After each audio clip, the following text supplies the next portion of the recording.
আসসালামু আলাইকুম, রুবিনা বিলিস কুকিং ব্লগে আপনাদের সবাইকে অনেক অনেক স্বাগত। আজ আমি আপনাদেরকে ট্যাংরা মাছের শুটকি দিয়ে দারুণ একটা রেসিপি আপনাদের সাথে শেয়ার করব। তাহলে চলুন বন্ধুরা, রেসিপিটা শুরু করা যাক। এখানে আমি কয়েকটা ট্যাংরা মাছের শুটকিকে পরিষ্কার করে কেটে ভালো করে ধুয়ে নিয়েছি।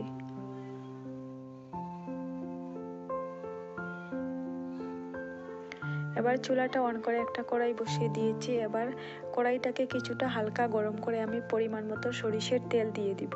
এবার তেলটাকে আমি মিডিয়াম আঁচে গরম করে নিব।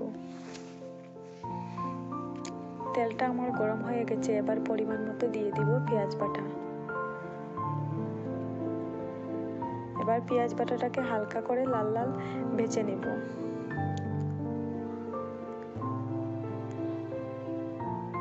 পেঁয়াজটা আমার ভাজা হয়ে গেলে দিয়ে দিব পরিমাণ মতো হলুদ গুঁড়ো আর পরিমাণ মতো লাল মরিচের গুঁড়ো।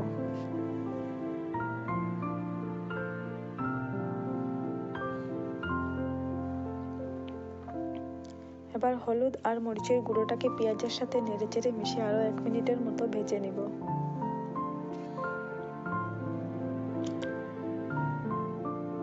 এবার আমি দিয়ে দিব ধনিয়া আর জিরা একসঙ্গে বেটে নিয়েছিলাম, সেটা এর মধ্যে দিয়ে আরও 1 মিনিটের মতো আমি ভেজে নেব। মশলাটা আমার ভালো করে ভাজা হয়ে গেলে দিয়ে দিব হালকা জল। তো জলটা দিয়ে আরও 1 মিনিটের মতো আমি কষে নিব মশলাটাকে। কষানো হয়ে গেলে দিয়ে দিব শুটকিটা এতে। তো শুটকিটা দিয়ে আবারও আমি ভালো করে নেড়ে চেড়ে মশলাটা শুটকির সাথে ভালো করে মিশিয়ে নিব। মিশিয়ে আমি আরও কিছুক্ষণ ঝাল করে নিব।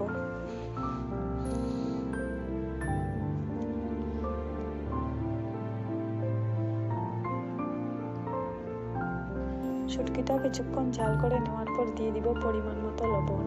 এবার লবণটাকে ভালো করে নেড়ে চেড়ে মিশিয়ে নিব মশলার সাথে। মিশিয়ে নিয়ে আরও 1 মিনিটের মতো ঝাল করে নিব।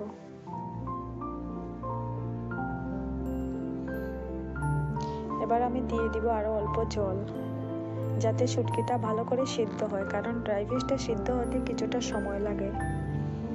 ভালো করে নেড়ে চেড়ে আরও কিছুক্ষণ ঝাল করে নেব। শুটকিটা আমার প্রায় হয়েই এসেছে। এবার আবারও ভালো করে নেড়ে চেড়ে নিব। এবার আমি এতে দিয়ে দিব ধনেপাতা কুচি, দিয়ে আরও 1 মিনিটের মতো ঝাল করে চুলা থেকে নামিয়ে পরিবেশন করে নিব।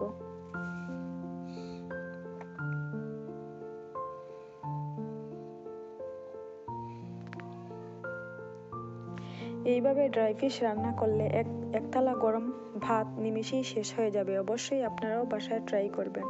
আর এই রেসিপিটা যদি আপনাদের কাছে ভালো লাগে থাকে লাইক, কমেন্ট, শেয়ার এবং আমার চ্যানেলটিকে সাবস্ক্রাইব করতে ভুলবেন না। আজ এখানেই বিদায় নিচ্ছি। আল্লাহ হাফিজ।